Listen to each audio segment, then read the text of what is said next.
Bonjour et bienvenue dans cette nouvelle vidéo. Commençons par définir ce qu'est une espèce chimique.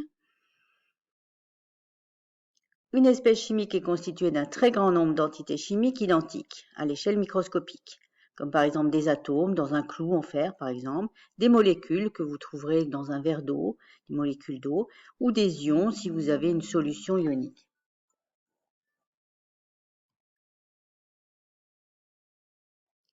Alors, intéressons-nous d'abord à l'atome. L'atome est constitué de différentes particules, d'un noyau qui est 10 000 fois, 100 000 fois plus petit que l'atome.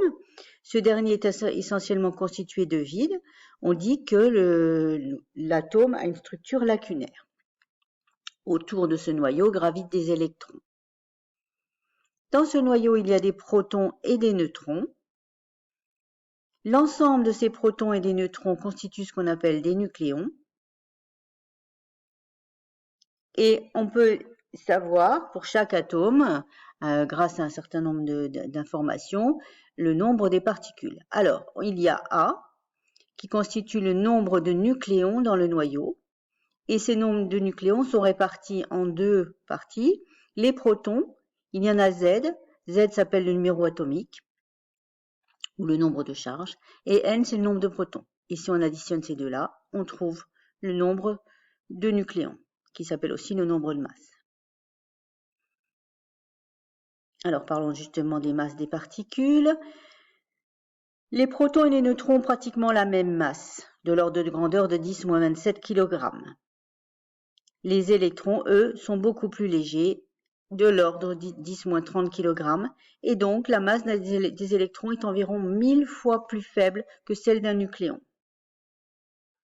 Donc en première approximation, on pourrait dire que la masse d'un proton est pratiquement égale à la masse d'un nucléon, que la masse d'un électron est négligeable, donc la masse de l'atome est pratiquement égale à celle de son noyau. Regardons maintenant les charges des particules. Donc les charges sont en coulombs, les neutrons sont neutres, ils n'ont pas de charge, les protons ont une charge élémentaire plus E, 1,6 10-19 coulombs, et les électrons une charge élémentaire moins E, donc ils sont négatifs. Un atome étant électriquement neutre, il y a le même nombre de protons que d'électrons dans un atome. Alors regardons maintenant comment symboliser les atomes. Il faut utiliser le nombre de charges, Z, qui est le nombre de protons, mais aussi le nombre d'électrons pour un atome, le nombre de masses A, et on pourrait calculer à partir de ce nombre de masses le nombre de nucléons, et ce nombre de masses nous donne une information sur la masse de l'atome. On représente un atome avec son symbole, et puis à gauche Z et A. Z est toujours en bas, c'est le plus petit nombre, A en haut, le plus grand nombre. Parlons des ions monoatomiques.